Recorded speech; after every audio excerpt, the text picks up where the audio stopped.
আসসালামু আলাইকুম রহমতুল্লাহি ওয়াবারাকাতুহু। সম্মানিত দর্শক, ত্রয়োদশ জাতীয় সংসদ নির্বাচনের তফসিল ঘোষণা করা হয়েছে। সরকারের যারা কর্তা ব্যক্তি, হাতে গোনা কয়েকজন ছাড়া, যারা খুব অতি বুদ্ধিমান তারা ছাড়া, যারা সাধারণ, তারা ভীষণ রকম আনন্দিত। এতটা আনন্দিত, ঈদের রাতেও হয়তো তারা জীবনে কখনো এইভাবে আনন্দিত হয়নি। ভীষণ রকম আনন্দিত। আনন্দিত এই কারণে যে এই গত 14 মাস ধরে সরকারের যারা বিভিন্ন লোকজন, তারা নানা রকম দুর্নাম এবং বদনাম শুনতে শুনতে তাদের মেজাজ 99 হয়ে আছে। এই সরকার ধড়িবাজ, এই সরকার চালাক, এই সরকার যাবে না, নির্বাচন দেবে না, আজীবন ক্ষমতায় থাকতে তারা চায়, ইত্যাদি নানা রকম কথা শুনতে শুনতে সরকারের যারা লোকজন, তাদের কান ঝালাফালা হয়ে যাচ্ছিল। সরকারের যে সকল তরুণ যাদেরকে রিক্রুট করা হয়েছে, যারা কখনো সরকারি কর্মকাণ্ডের সঙ্গে জড়িত ছিলেন না, তারপরে রাজনীতির সঙ্গেও তারা কখনো জড়িত ছিলেন না, কিন্তু ব্যক্তিগত জীবনে হয়তো অনেকেই সফল। তো রাজনীতির যে কুটচাল, রাজনীতির দুর্নাম বদনাম, তারপরে রাজনীতিতে যে ধরনের ঝক্কি ঝামেলা আছে, এই লোকগুলো সারা জীবন দুধ খেয়েছে, কলা খেয়েছে, তারপর শেষে টাকা পয়সার তেমন একটা সমস্যা ছিল না, ঠিক সংগ্রামী নয়, জীবনটা তাদের অনেকটা স্মুথ ছিল। তো তারা ডক্টর মোহাম্মদ ইউনূসের সঙ্গে তাদের একটা ভালো সম্পর্ক, দীর্ঘদিন ধরে এই সম্পর্কের ভিত্তিতে অনেকে বিভিন্ন সরকারি কর্মকাণ্ডে জড়িত হয়ে পড়েছে, সরকারি পদ পদবি পেয়েছে, বিভিন্ন দূতাবাস থেকে শুরু করে সরকারের বিভিন্ন জায়গাতে তারা নিয়োগ লাভ করেছে। এখন এই মানুষগুলো, এই রাজনীতিবিদ বা সাধারণ যারা জনগণ, খুব সমালোচনা মুখর, তাদের কথাবার্তায় নানা রকম ভাবে বিরক্ত ছিল। এবং তারা যারা নামাজ পড়তেন না, তারা নামাজ শুরু করেছিলেন, দোয়া দরুদ পড়তেন না, তারা দোয়া দরুদ পড়তেন এবং চাইতেন যে একটা ভালো ভালো নির্বাচন হোক এবং ডক্টর মোহাম্মদ ইউনূস সম্পর্কে যে বদনাম তার শত্রুরা করছে, এই বদনামের একটা দাঁত ভাঙা জবাব ডক্টর মোহাম্মদ ইউনূস দিয়ে দিন।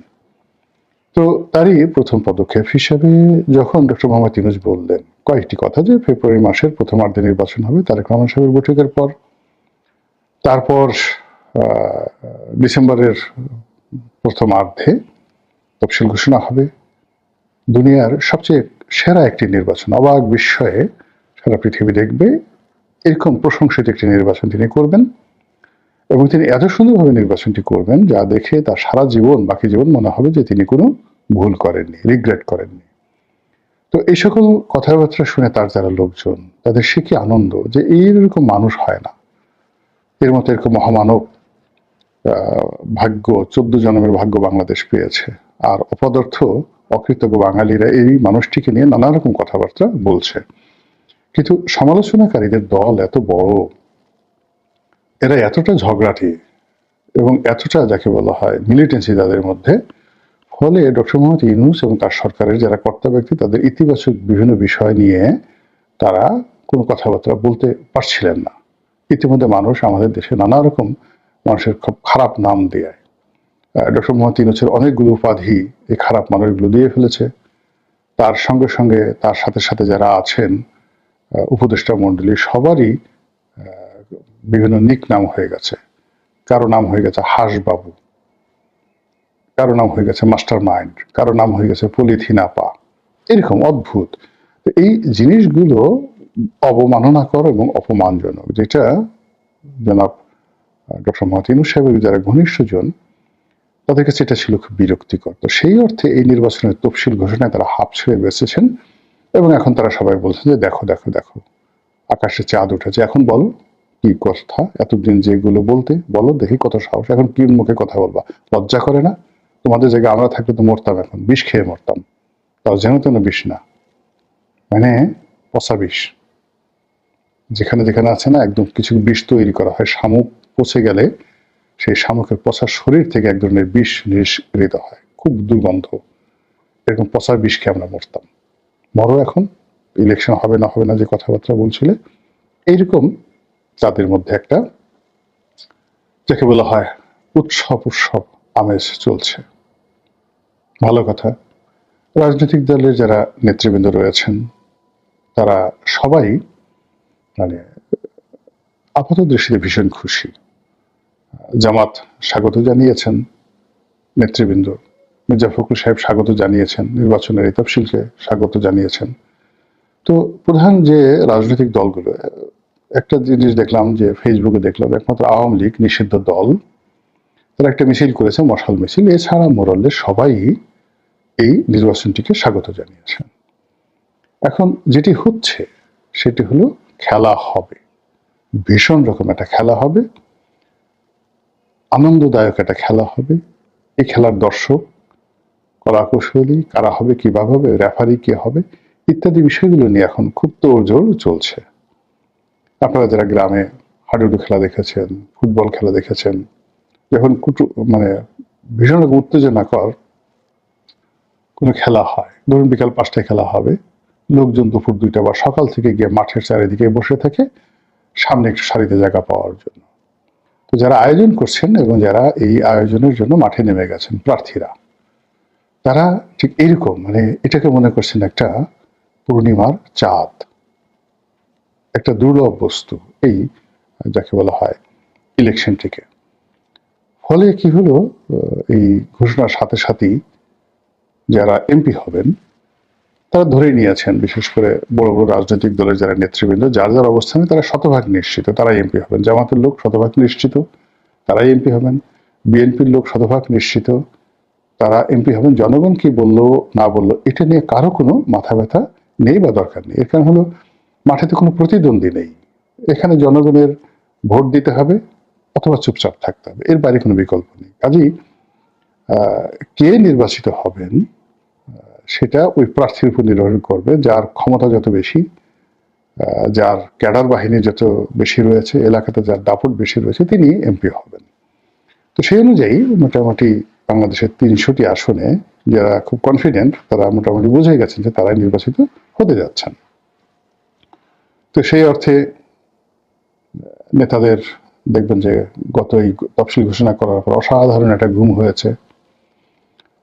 তারা অনেকে নতুন জামা কাপড় বানিয়ে কি করে সংসদে যাবেন, তারপরে লাল পাসপোর্ট পাবেন, কোন কোন মডেলের গাড়ি আনবেন, তারপরে দল যদি রাষ্ট্র ক্ষমতায় যায় প্রতিপক্ষ তাদেরকে যে সকল কষ্ট দিয়েছে সেগুলো প্রতিশোধ কিভাবে নেবেন অথবা ক্ষমা করে দিবেন, এই জিনিসগুলো নিয়ে তারা ভাবছেন। আর অন্যদিকে কথাবার্তা হচ্ছে কে হবেন প্রধানমন্ত্রী। আমি আগেই বলেছি এখানে 3টি শব্দ, কাঁপানো 3টি শব্দ কিন্তু চলে এসেছে। 1 নম্বর হলো যে ডক্টর মোহাম্মদ ইউনূস বলেছেন তিনি এমন একটা নির্বাচন করবেন সারা পৃথিবী অবাক বিষয় হা করে তাকিয়ে থাকবে। এও কি সম্ভব? বাংলাদেশের মতো একটা রাষ্ট্রে, গোলযোগপূর্ণ একটা রাষ্ট্র, সেখানে এত সুন্দর, সুষ্ঠু, শান্তিপূর্ণ, অবাধ, নিরপেক্ষ, নির্দলীয়, তারপরে অংশগ্রহণমূলক, যেটা আমেরিকা করতে পারেনি, ইংল্যান্ড করতে পারেনি, তার চেয়ে একটা ভালো নির্বাচন ডক্টর মোহাম্মদ ইউনূস করে ফেললেন। এটা পুরো অবাক বিস্ময়ে তাকিয়ে দেখবে এবং তাদের ইতিহাসের বইতে লিখবে। দ্বিতীয়ত একজন প্রফেসর মানুষ, শিক্ষক মানুষ, সাধারণত গ্রামীণ চেকের তিনি পাঞ্জাবি পরেন, খুবই অর্ডিনারি একটা কেটস পরেন, অত দামি জুতা টুতা তিনি পরেন না, অর্ডিনারি একটা কেটস পরেন। যদিও বলা হয়ে থাকে তার অনেক টাকা, 4000 কোটি টাকা নাকি তার ক্যাশই আছে বলা হয়ে থাকে। মানে তিনি মানে কত মহৎ, মানে তার অনেক টাকা, ব্যবসা বাণিজ্য দেশি বিদেশে হাজার হাজার কোটি টাকার তার ব্যবসা রয়েছে। One of the richest man, বাংলাদেশের সবচেয়ে ধনী ব্যক্তি তিনি। কিন্তু তার মনটা খুব নরম, পোশাক আশাকটা আরো নরম। আপনি দেখেন তার কথাবার্তার মধ্যে টাকা আছে এরকম কোনো অহংকারই নেই, এবং তিনি কখনো টাকা অপব্যয় করেন না। তার একটা ভালো ঘড়ি নেই, ভালো জুতো নেই, ভালো একটা শার্ট নেই, কিন্তু তিনি টাকা কিভাবে উপার্জন করতে পারেন সেটা তিনি জানেন। তো এইরকম একজন মানুষ সে যখন আবার রাজনীতিতে আসলো, সেখানে তিনি সব্যসাচীর মতো এরকম একটি নির্বাচন করে ফেললেন। মানুষের জন্য অবাক হয়ে যাবে যে এরকম আমাদের দেশে তো দেখা গেল লাখখানিক টাকা হলেই মানুষ পাছাটা বাঁকায় বাঁকায় হাঁটে, জায়গায় জায়গায় হাঁটে। কোটিপতি হইলে ওরে বাবা রে বাবা, তার মানে অনেক কিছু লাগবে। আমার এগুলো বললাম না, আপনারা বুঝে নেন। আর যদি 1000 কোটি টাকার মালিক হয় তাহলে তো কোনো কথা নাই, তার জুয়া লাগবে, ক্যাসিনো লাগবে, ইন্ডিয়ানাতে যাওয়া লাগবে, গুন্ডা লাগবে, হুন্ডা লাগবে, বডিগার্ড লাগবে, কত কিছু লাগবে। হয় আমাদের ডক্টর মোহাম্মদ ইউনূস দেখেন কত সহজ সরল একজন মানুষ। ওনাকে দেখে মনেই হবে না যে তার আসলে মাসিক খরচ 20-25 হাজার টাকা বেশি যেতে পারে। খান কি না এটা নিয়েই তো আমার সন্দেহ হয়। তার শরীরে যেভাবে একটা স্লিম, খুব স্বল্প আহার তিনি করেন, এটা দেখে বোঝা যায়। আমরা তো মানে পেট বড় হয়ে যাচ্ছে, তারপরও পিজা খেতে হবে, KFC খেতে হবে, এই জিনিসগুলো আছে। তো এরকম একজন সুন্দর মানুষ একটা ভালো নির্বাচন করে দিয়েছে, এটা আলাদা একটা মানে বিশ্বের জন্য আলাদা একটা উদাহরণ, মাইলস্টোন। থার্ডলি হলো যে যারা নোবেল পুরস্কার পেয়েছে তাদের মধ্যে তিনি হবেন একমাত্র ব্যক্তি যিনি রাজনীতিতে সফল হয়েছেন। এর আগে আমেরিকা বিভিন্ন মানুষকে নোবেল দিয়েছে। অং সান সুচিকে নোবেল দিয়েছে, দেখেন বেচারি জেলে, গুতো খেয়ে এখন জেলে, জীবন থেকে বেরোতে পারবে না। ওই যে নোবেল দিয়ে রেখেছে ভেনেজুয়েলার এক মেয়েকে, মহিলাকে, কি মাসাদো না কি যেন নাম, এখন তাকে সামনে আনা যাচ্ছে না, লোকজন তাকে দেখলে খেপে যাচ্ছে, যেটা আমেরিকার দালাল। আমেরিকা এই ভেনেজুয়েলার এই মহিলাকে দিয়ে এখানে অকাম করতে চাচ্ছে, ফলে উনি ঘর থেকে বেরোতে পারছেন না। চীনের একজন গণ অধিকার কর্মীকে তারা দিয়েছিল, এ জেল থেকে জীবনে বের হইতে পারেন, এখন বেঁচে আছে কিনা জানি না। মালালা ইউসুফজাইকে তারা দিয়েছে, সে পাকিস্তানে আসতে পারে না এখন পর্যন্ত। তো সেই অর্থে নোবেল লরিয়েটদের মধ্যে তিনি হবেন এইরকম ব্যক্তি যিনি কিনা রাজনীতির ময়দানে এসে John F Kennedy, Ronald Reagan, ওনাদের মতো বিস্ময়কর একটা রেকর্ড তৈরি করে ফেলবেন যদি নির্বাচনটি চমৎকারভাবে হয় এবং শান্তিপূর্ণভাবে হয় এবং তিনি সেখান থেকে সুন্দরভাবে ক্ষমতা হস্তান্তর করতে পারেন। তো এই কারণে কি হলো, ওনার যারা লোকজন আছে মহা খুশি, একেবারে সফলতার সন্ন্যাসী করে। দেন কে হবেন প্রধানমন্ত্রী? এখন এর আগে আমরা শেখ হাসিনাকে প্রধানমন্ত্রী দেখেছি, খালেদা জিয়াকে প্রধানমন্ত্রী দেখেছি, তারপরে জিয়াউর রহমান সাহেবকে দেখেছি, এরশাদ সাহেবকে দেখেছি। যারা যারা প্রধানমন্ত্রী বা রাষ্ট্রপতি হয়েছেন তারা আসলে কেউ তারেক রহমান সাহেবের মতো নন, তারা কেউ ডক্টর শফিকুর রহমান সাহেবের মতো নন, এমনকি ভিপি নুরুর মতো নন। ভিপি নুরুও কিন্তু ভবিষ্যৎ প্রধানমন্ত্রী হওয়ার স্বপ্ন দেখেন, এগুলো যে কোনো মানুষ দেখতে পারে, আমিও দেখি। কিন্তু ক্যারিয়ার দেখেন, তিনি ঢাকা বিশ্ববিদ্যালয়ের ভিপি হয়েছেন, তারপরে শেষে অতি অল্প বয়সে জাতীয় নেতা হয়ে গেছেন, রাজনীতিবিদ হয়ে গেছেন, এবং তাকে ওই শেখ হাসিনার জামানাতেই প্রধানমন্ত্রী রূপে, রাষ্ট্রপ্রধান রূপে, সরকার প্রধান রূপে মোশাদ কিন্তু তাকেই সিলেক্ট করেছিল, তার সাথে বৈঠক করেছে। এটা চারটিখানি কথা নয়। তো এই যারাই আগামীতে আজ আসুক, কাল আসুক, পরশু আসুক, তাদের যে কোয়ালিটি, অতীতের যারা প্রধানমন্ত্রী রাষ্ট্রপতি হয়েছেন ইন টার্মস অফ এডুকেশন, শিক্ষা, বংশ।